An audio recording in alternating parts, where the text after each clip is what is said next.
Medyo matagal-tagal din po tayong hindi nakapakinig ng ating series sa Aklat ng Hosea. At sa araw pong ito, sa umaga pong ito, tayo po ay tatalakay sa ikatlong kabanata ng Aklat ng Hosea. Ang sermon po nating maririnig sa umagang ito ay hango mula sa sermon ni Reverend Erskine Bijima. At ito po ay ipinahayag at pinangaral din during Lord's Day. Sa una pong sermon at pangalawang sermon na ating narinig, actually ito pong sermon ito ay pangatlo sa ating pong serye ng ating pagtalakay sa Aklat ng Hosea. At naunawaan natin na si Hosea ay isang propeta. Siya ay ibinibilang na isang minor prophets. Sabihin natin minor, bakit hindi major? Ang propeta ay may minor na kategory at may major, hindi po dahil hindi po sila pareho sa pagkakahalagahan ng kanilang mensahe, but sila po'y nagkaiba dahil sa haba lamang ng kapahayagan ng kanilang aklat na isinulat. Ano po? At nung una ay natunghayan natin si Hosea, nakakaiba sa lahat ng mga propetang tinawag ng ating Panginoon. Alam natin na siya ay from the Northern Kingdom. Naghati ang Israel sa dalawang kaharian sa pagtatapos ng paghahari ni Haring Solomon. Yung 10 tribes ay naging Northern Kingdom at yung dalawa naman ay naging Southern Kingdom. Yung Southern Kingdom ay ang lahi ni David at yung Northern Kingdom ay yung ibang lipi na kung saan ay doon nanggaling itong si Hosea.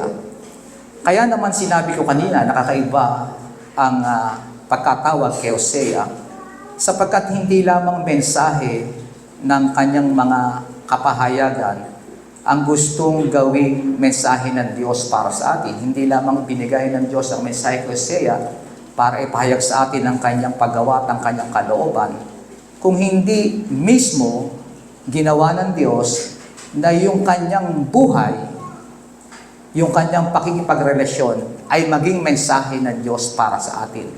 So kaya kakaiba siya. Yung ibang propeta sa pamamagitan lamang ng kapahayagan ng kanilang mga pananalita at ng kanilang propesiya. Pero ang kaibahan ni Hosea, hindi lamang yung kapahayagan ng kanyang sinasabi, kung hindi mismong yung kanyang buhay ay ginawang kapaliwanagan ng kapahayagan ng Diyos sa ating lahat. Kaya naman, sa una ay mabibigla tayo sa inuutos ng Diyos kay Hosea. Sapagkat ang sabi ng Diyos kay Hosea, mag-asawa ka ng isang patotot. O ang ibig sabihin sa Ingles ay isang prostitute. Mag-asawa ka ng isang prostitute at bumuo ka ng pamilya sa kanya. Alam natin na ang kanyang napangasawa ay walang iba kundi si Gomer.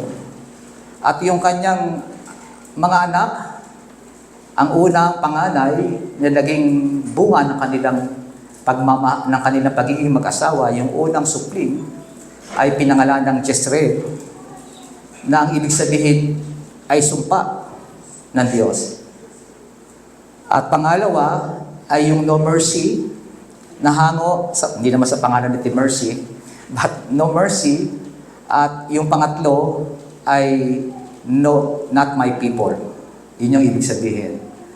Kaya naman, kung ating tiningnan yung mensahe, ang tunay na anak lamang ni Hosea at ni Gomer ay yung panganay, si Jezreel, na siyang sinumpa ng Diyos. Yung pangalang isinumpa ng Diyos. Pero yung dalawa, not my mercy, no mercy and not my people, ay anak ni Gomer sa ibang lalaki. At ito ay nangyari sa kanilang pagsasama. Hindi ba nakakabigla ang mga pangyayari? Pero ito ang kalooban ng Diyos kay Hosea. Ito ang kanyang ipinagawa sa kanya. At ito ay sumusukat tungkol sa pag-ibig ng Diyos sa kanyang bayang Israel. Kaya nga sinasabi natin, si Hosea ay inihahantul ay larawan ng Diyos at ang si Gomer ay larawan ng bayang Israel.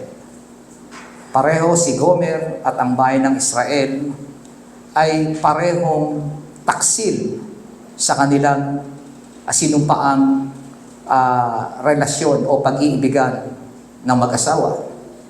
Kaya naman, makikita po natin sa lahat ng mga pangyayari, sa lahat ng ating pinag-aralan ng mga nakaraang dalawang sermon, doon natin makikita kung ano o kung gaano kalawak ang pag-ibig ng Diyos. Hindi po ba? Ang pag-ibig ng Diyos ay napakalawak at kaya niyang mahalin kahit yung mga hindi karapat-dapat. Tayong lahat ay hindi karapat-dapat. At lahat tayo ay kinahabagan at minahal ng Diyos. Kaya naman, yung chapter 2, nakita natin na matapos isumpa ng Diyos, matapos masuklam ang Diyos sa kanyang pakikipagrelasyon niya sa bayang Israel, nakita natin unti-unti nag-iba yung tema. Po.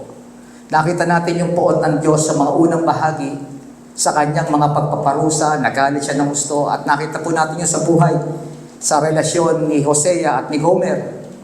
Sabi ng Panginoon kay Gomer, sa sobrang pagtataksil mo, tatanggalin ko lahat ng kinahuhumalingan mo. Pero pagdating ng mga huling bahagi ng chapter 2, muling iniutos ng Diyos kay Hosea na ligawan muli si Gomer. Isang bagay na makikita po nating kakaiba.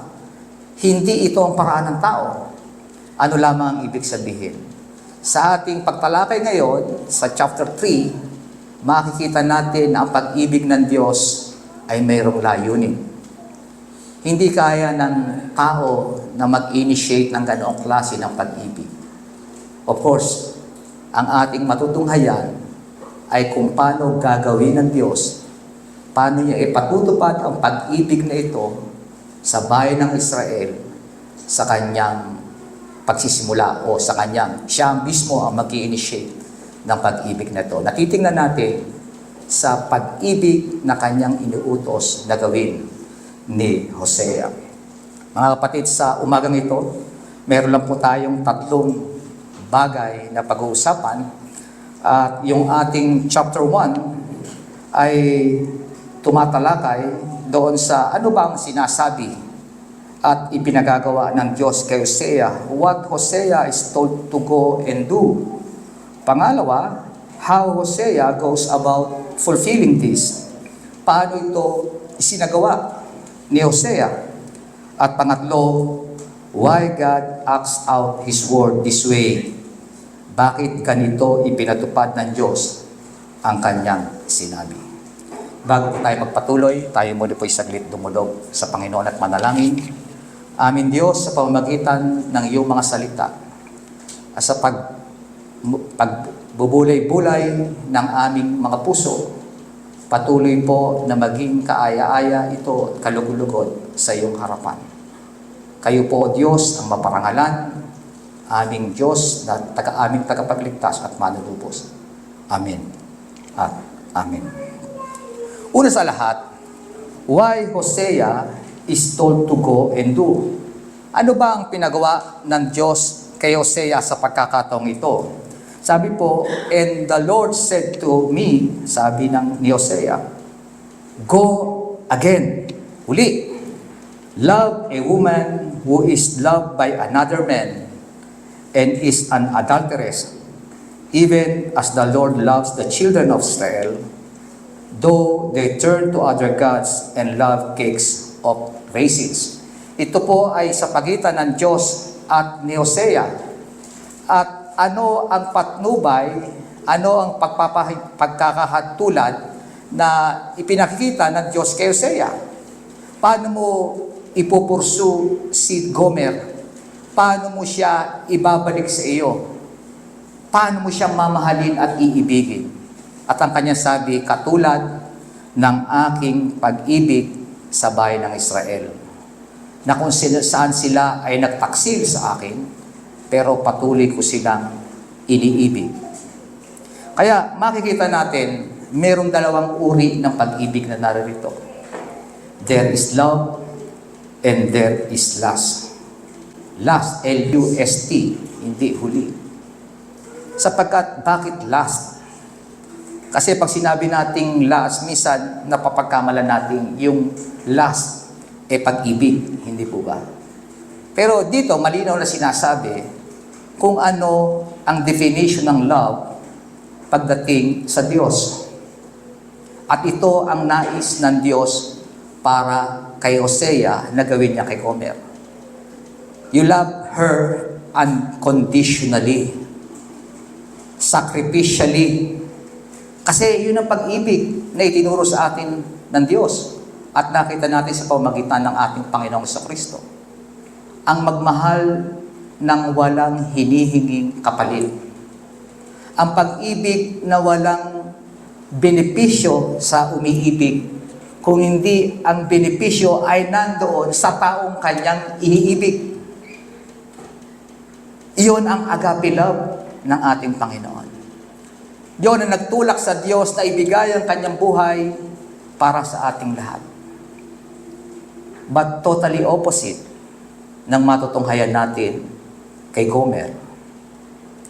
Si Gomer ay walang inibig kung hindi ang kanyang sarili. Actually, pag sinabi ng Bible na ikaw ay sumasamba sa Diyos-Diyosan, iniibig mo ang Diyos-Diyosan, actually, you love yourself. Kaya nga po dito, matutunghayan natin, dinagdagan ng Diyos, ni Hosea, yung kanyang pahayag. They turn to other gods and love cakes of raisins. Bakit may cakes of raisins na nakalagay? Hindi po ba? Doon natin makakita na hindi pareho ang sinasabing pag-ibig na ipinapahayag ni Hosea. Yung cakes of raisins ay isang kakanin na gustong-gusto ng mga tao ng panahon ngayon na isinasama nila sa kanilang pagsamba sa mga Diyos-Diyosan. Available itong mga kanina na ito sa kanilang pagsamba sa Diyos-Diyosan. At sa lahat ng ito, dahil gusto-gusto nila itong cakes of raisins, minsan nauuwi na hindi lamang yung Diyos-Diyosan ang kanilang sinasamba, lahat ng nandoon ay sinasamba ng mga hindi mga taksil sa Diyos. Lahat, halo-halo na. May cakes of raisin, nandoon yung altar ni Baal, sama-sama po yan na kanilang sinasamba. Pero ang utos sa atin ng Diyos, sambahin lamang natin siya, di ba? Yun ang pagkakaiba. So, ang ibig lang sabihin, anong ibig sabihin sa atin? Minamahal nila yung Diyos-Diyosan dahil sa ginagawa ng Diyos-Diyosan sa kanila. Di po ba? Yun ang nagbibigay at nagpapanatili ng kanilang pag-ibig, yung kanilang benepisyo sa pag-ibig na yon. Kung ano ang makukuha ko sa pag-ibig na yon. Kaya nga sabi ko kanina, totally kabaliktaran ng pag-ibig ng Diyos. Ang pag-ibig ng Diyos, handa magsakripisyo para sa kanyang iniibig.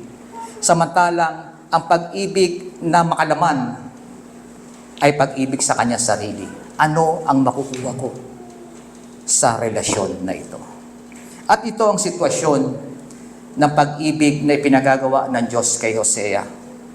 Mga kapatid, sa makataong pananaw, sa tingin niyo po ba ay mayroong panlakas ng loob si Hosea na ibigan nito si Gomer o ipursu si Gomer?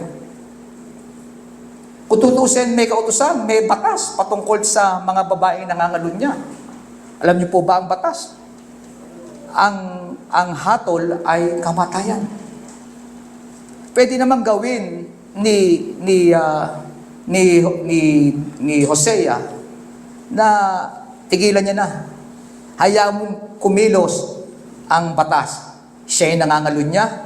Hayaan nang tanggapin niya ang parusa. Total, siya ang gumawa ng kasalanan. Pero wag tayo magkakamali na binabali ng Diyos ang sarili niyang kautusan. Na wag pumaling sa kautusan na ibinigay ng Diyos. Pero ang tangi lamang makakasakop sa kautusan ay walang iba kung hindi ang tunay na pag-ibig. Sabi ng Panginoong Jesucristo, kapag ikay umiibig, ito ay lampas sa lahat ng kautusan. At ang inutos ng Panginoon kay Hosea, ibigin mo siya. You must pursue her. Dalhin muli siya sa iyong piling. Alam nyo, yung pagbibigay ng pagkain, pag inihahantulad ng Diyos o naglalarawan ng Diyos ng pagkain dito sa kanyang mga salita, sa mga sinasabi ng mga propeta, hindi naman lahat, pero malimit ang pagkain ay sumisimbolo sa kasalanan. At kung ating titingnan sa Job 20:12-14, makita natin ang pagkain ay isang bagay na masarap habang ito'y nginunguya mo. Na kung saan ang pagkain ay inihahalimbawa sa kasalanan. Hindi po ba? Habang yan ay nasa bibig mo, habang yan ay ginunguya mo, masarap. Masarap. Pasarap ng pasarap. Pero once na yan ay dumating sa iyong sikmura, nagiging sumasakit ang tiyan ng kumakain. At kapag hindi pa nalubos, ay dumadating sa pagkakasakit na parang nagiging isang lasod sa kanyang sikmura. Mga kapatid, ganoon ang kasalanan. Di po ba? Masarap nguyain. Tama po ba? Kaya rito yung mahihilig sa mga baboy at sa matataba. Masarap kainin. Pero hindi natin alam kung ano ang magagawa ng mga pagkain junk food na yan sa ating sikmura. Ito yung magdadala sa atin sa kapahamakan. Kaya naman, binigyan natin ng paraan, kung binigyan natin laan ng pagkakahintulad, kung ano ang klase ng pag-ibig nitong si Gomer, na walang inibig kung hindi ang kanyang sarili. Mahilig siya sa mga bagay na makapagbibigay ng satisfaction sa kanyang sariling laman. At hindi iyon ang pag-ibig na itinuturo ng Diyos. Kaya naman, anong makikita natin dito? The Lord commanded Hosea to reclaim Gomer while she's still in adulterous relationship. Napakahirap gawin ang isang bagay. Kung tayo nga lang, sabi ko, ipupurso pa ba? Ayawan na. Hindi mo ba? Ilang beses na akong nilolokod yan. Ilang beses na akong tinalikuran yan. Pinagtaksilan yan. May right ako para umayaw. Pero ang sabi ng Diyos, huwag kang sumuko. Go again. Kailangan ibigin mo siya at ipakita sa kanya kung ano ang iyong pag-ibig. So what Hosea is told to go and do, ay makikita natin sa verse 2 and 3, how Hosea goes about fulfilling this. Sa pangalawa po nating aspeto. Paano ito isinagawa ni Hosea? Sabi po sa verse 2, So I bought her for 50 shekels of silver, and a homer and a litage of barley. And I said to her, You must dwell as mine for many days. You shall not play the whore or belong to another man. So will I also be with you. Mga kapatid, meron ng bagay na pera o pananalapi dito. Ano po? Ang mga bagay na ito ay hindi iniutos ng Diyos kay Hosea. Ano po? Ang sabi lang ng Diyos kay Hosea, ibigin mo siya, ipursue mo siya, ibalik mo siya sa iyong pag-ibig, sa iyong piling. Pero this one ay ang paraan ni Hosea para ipulfill kung ano yung ipinagawa sa kanya ng Diyos. At sabi nga natin, binili niyang muli ang kanyang asawa. Binili niya. Wag po tayo mabibigla kung magkano itong halagang ito sa ngayon. 15 shekels of silver and a litage of barley. Bibili niya ang kanyang asawa sa ganitong halaga para niya may balik sa kanya. Alam niyo po ba kung magkano ang halaga nito sa atin sa ngayon? $75. Parang cheap na po. Para saan kaya yung bayad na yon? O dahil siya ay mababa ang lipad, tama na sa kanya 75. Kasi yun ang practical way na ginawa ni Hosea. Maaring rin na yung kanyang kinakasama, binayaran niya para layuan na si Hosea. Pero mas pinakamalapit yung pangatlo. Ano po? Maaring si Hosea ay may kinasasadlakang pagkakautang na maaring ito lamang ang tanging paraan para mailabas ko siya sa kanyang pagkakautang at makuha ko muli siya ng buo. Hindi po ba? May nagmamay-aring iba sa kanya. At sa pag-aaral ni Reverend Bijima, ay natunghayan natin yung $75 na yon o yung 115 shekels na sinasabi rito at saka yung bali 30 shekels po ang katumbas. Na po, sinasabi rito na yun daw ay ayon sa batas ng ng mga Hudyo, ang salaping yon ay bayad ng may-ari ng isang bull o ano ba Tagalog ang bull? Isang toro na nakasuwag ng isang alipin. Ano po? Kapag nasuwag ng toro yung isang alipin, magbabayad siya ng $75 doon sa may-ari. At ito po ang basihan na ginawa ni Hosea. Kanya muling binili si Gomer. Ang tanong ko, bakit kailangan pa maglabas ng pera ni Hosea? Hindi po ba? Bakit kailangan niya pang bayaran? Yung $75, maaaring malaking pera yon ng panahon niya na kailangan niyang pag-ipunan para iyon ay maibigay niya. Pag-ipunan para maibigay niya. Hindi biro yung perang yon sa kanya. Ano po? Dagdag pa rin yon sa lahat ng kanyang gastos niya. Pero makita natin, dumaan si Hosea sa proseso. Pag-aari niya na, binili niya pang ulit. Hindi po ba? Nakakagulat naman. Pag-aari niya na, yun lang ang punto. Binili niya muli. Hindi dahil sa halaga, kung hindi ano ang layunin ng kanyang pagbili. At ang layunin ng kanyang pagbili ay idinaan niya sa proseso. Ano po? Idinaan niya kung ano ang kautusan ng Diyos. Hindi niya binaliwala. Kaya nga po mga kapatid, ganon tayo po, malimit na po. Isang magandang aral para sa ating lahat. Minsan gusto nating mapadali proseso, lahat shortcut natin. Pero si Hosea, nakita niya ang pangangailangan na para mapasa akin muli ang aking asawa, kailangang gawin ko lahat ang mga bagay, iayusin ko lahat ang mga bagay na makakahadlang para mapasa akin siya muli. So, ginawa niya ang bagay na yon. Kanya muling binili si Gomer. Asawa ko na, binili ko pa ulit. Hindi po ba? At ngayon makita po natin na dahil ikaw ay muli pag-aari ko, gusto ko lang linawin sa iyo na ikaw ay under probation. Yun ang sinabi niya, di ba? You shall not play the whore or belong to another man, so will I also be to you.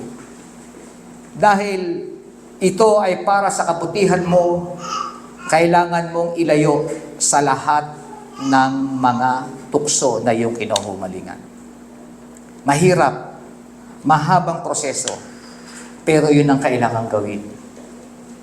Ang tunay na pag-ibig, nagtsatsaga, di ba mga kapatid? Di ba? Ang tunay na pag-ibig, dapat nagtsatsaga. At si Homer at si Hosea, gusto niyang malasap ni Homer kung ano ang tunay na pag-ibig. Ano ba yung pag-ibig ng Diyos? Hindi katulad ng pag-ibig na meron siya. Kaya kailangan, kahit mahaba ang proseso, kailangan maipakita niya kay Homer, ano ba ang tunay na pag-ibig?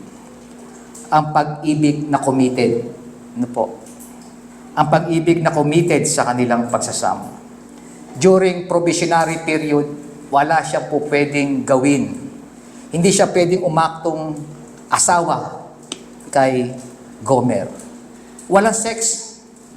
Ano po, pati yung kanya sarili, inhiwalay ni Gomer sa kanya. Nandoon siya, under probation, wala siyang ginagawa, hindi siya pwede sumamba, hindi pwede, maraming bawal na gawin niya. Pero kaya merong bawal, iyon ang makabubuti para sa kanya. Kaya nga kahit siya, pagsiping niya bilang kanyang asawa, hindi niya rin ito ginawa. Totally naging isolated itong si Gomer sa lahat ng bagay na nasa sa kanya. A sacrificial relationship instead of the instantaneous lust that she has only known so far. Hosea show her about the love that is committed. Habang nakakita natin ang picture, una, ito ang pinagawa ng Diyos, iporsu mo si Hosea sa kabila ng kanyang pangangalunya, sa kabila ng kanyang pagtataksil, ibigin mo pa rin siya, ibalik mo siya sa piling mo. At ganoon nga ang ginawa ni Gomer. Kanya muling binili.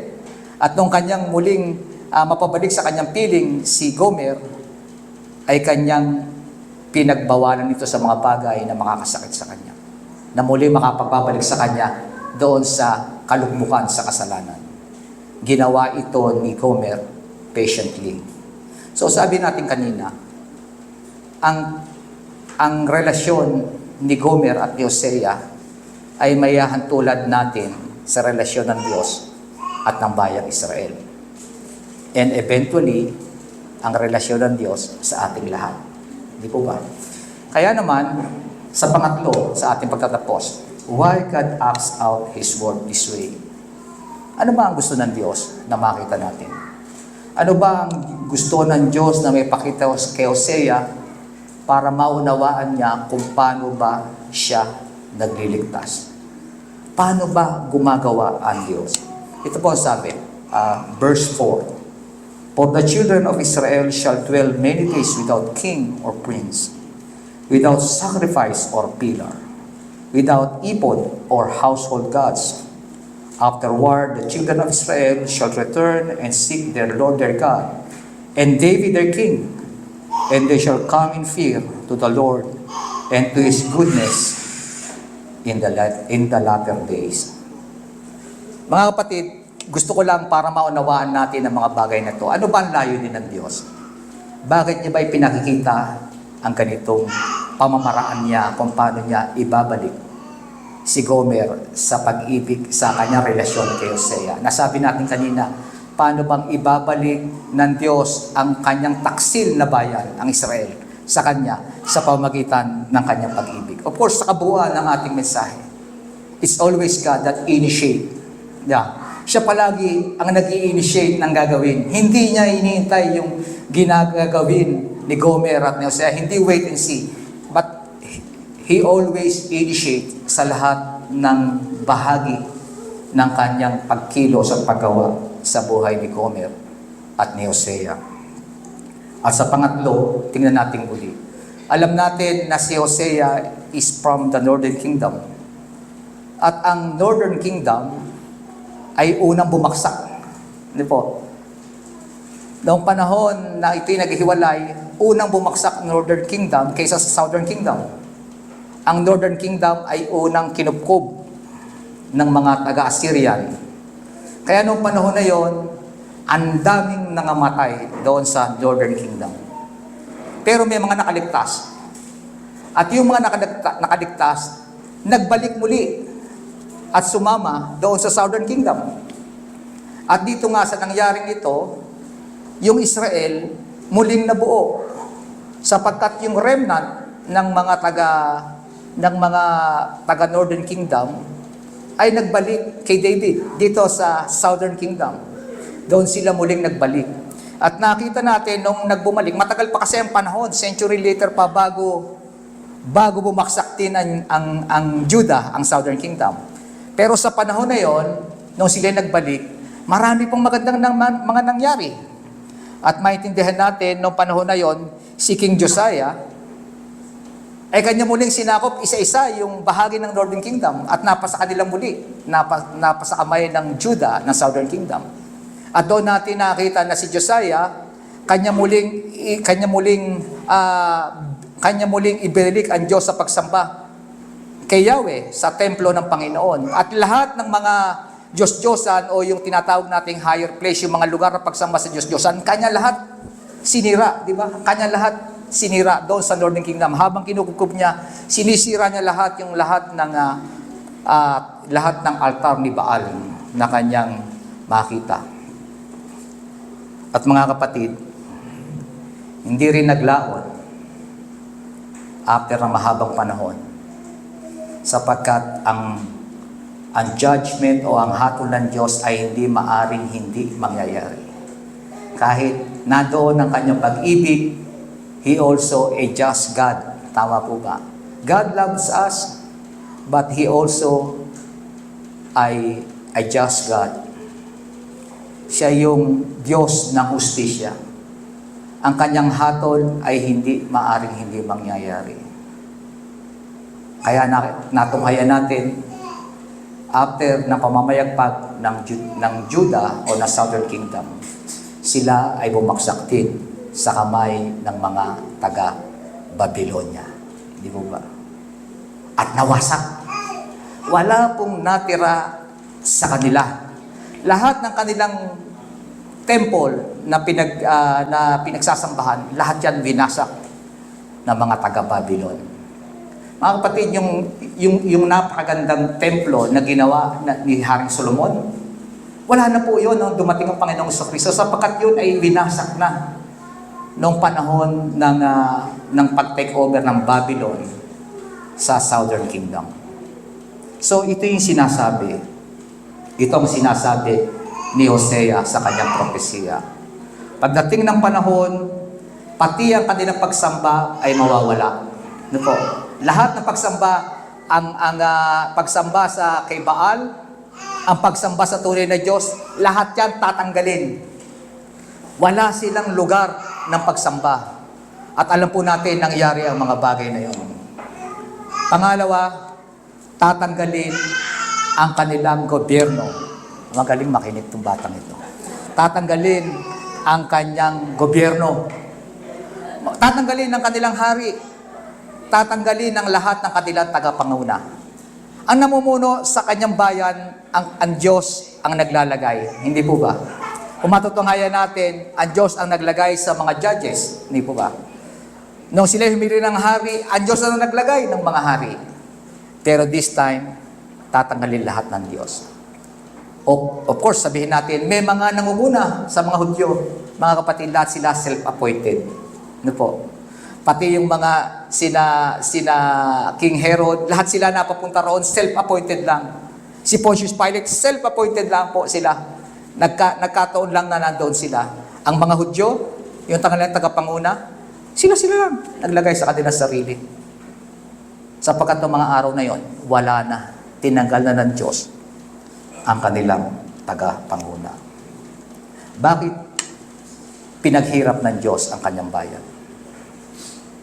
Bakit kailangang daanan nila ang mga bagay na yon? Sa kabila ng, sabi natin kanina, inibig ng Diyos ang kanyang bayan sa kabila ng kanilang pagtataksil. Binayaran niya muli para sila ay maibalik sa Kanya. Ginawa lahat ng Diyos ang paraan para maibalik sa Kanya. Pagkatapos, Kanyang parusahan. Ganoon ba talaga? Mga kapatid, kailangan dumaan sa ganoon. Sapagkat hindi magsisisi ang Kanyang bayan kung hindi daraan sila sa matinding paghihirap. Una na nangyari yan sa bayan ng Ehipto. Nung narinig ng Diyos na ang kanyang bayan ay nananangis. Hindi po ba? Narinig ko ang bayan ko nananangis. Ang Diyos ay tumugon. At doon sa mga panahon na ang kanyang bayan ay hirap na hirap, doon lamang nila muli na tinatawag ang Diyos. At dito nga, totoo na muli ay tinatawag nila ang Diyos. Sila'y nagsisisi sa kanilang kasalanan. Gusto nilang muling bumalik sa ating Panginoon. Kaya naman, mga kapatid, kung ating titinang mabuti ang mga pangyayari, hindi nila naramdaman yung kaginhawaan.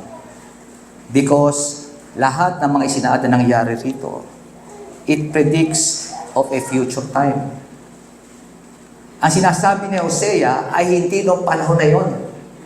Kung hindi ang sinasabi ni Hosea ay ang panahon sa hinaharap. At ito ang pagsilang ng bagong tipan.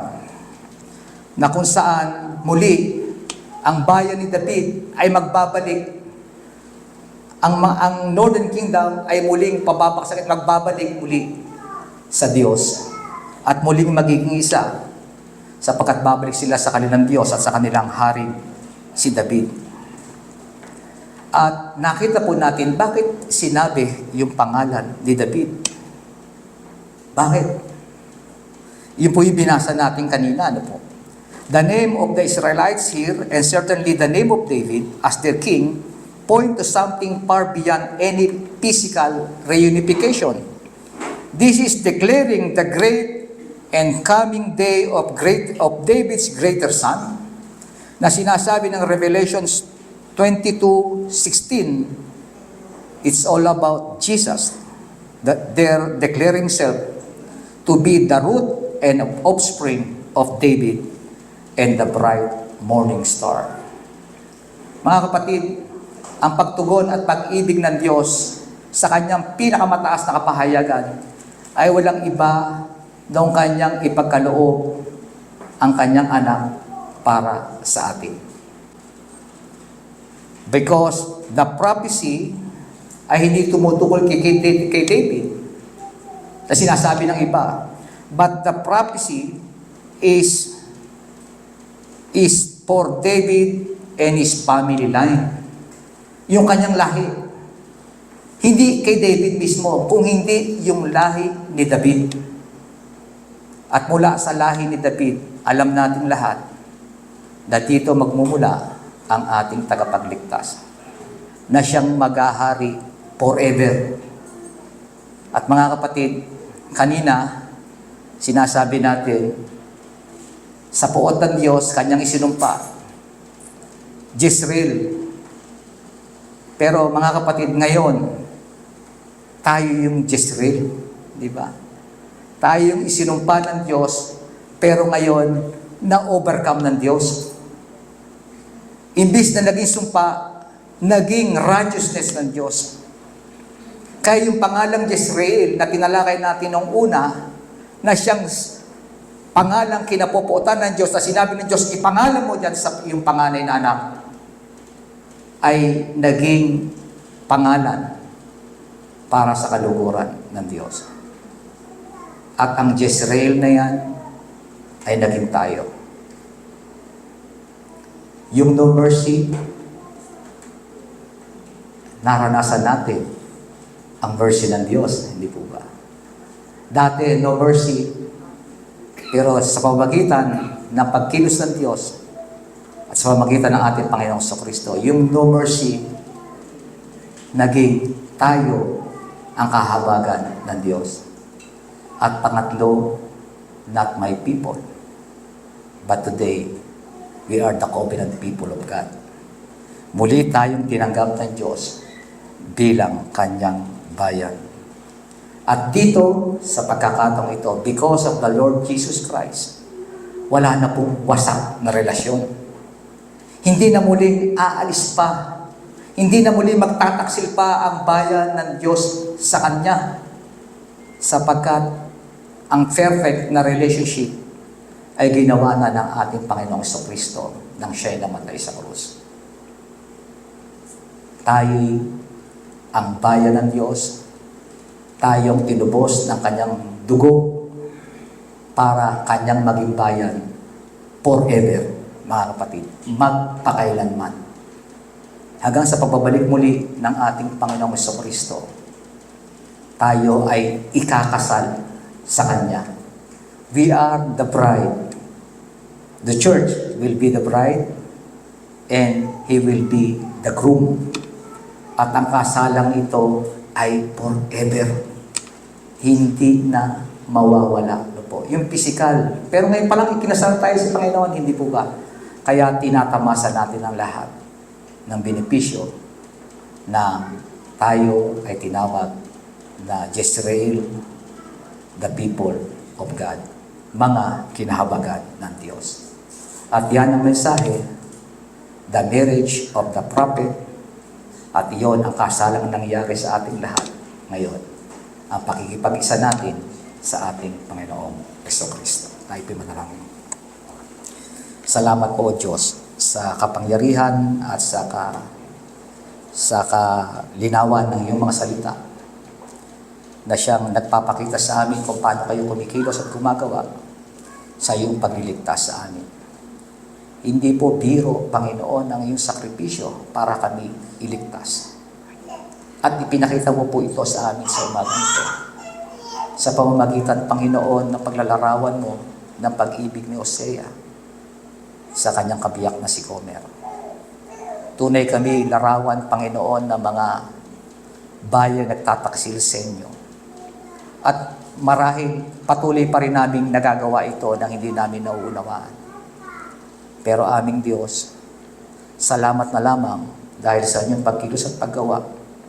Ang lahat ng mga bagay na yon for us to dwell in your presence forever, Panginoon, ay ginawa ng iyong anak, ang aming Panginoong Jesucristo.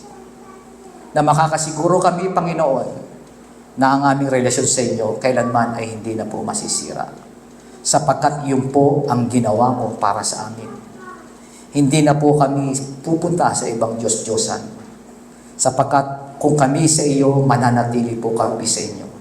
Hindi dahil ito po'y kaya naming ingatan, kung hindi kayo po, O Diyos, ang mag-iingat ng relasyon na ito. Kaya amin Diyos, nagpapasalamat kami sa mensahe ng iyong salita sa umagang ito. Kayo po ang patuloy na magpala sa amin at patuloy tatanggapin namin sa aming puso ang mga mensaheng ito. Salamat po aming Panginoon. Sa pangalan ni Jesus. Amen.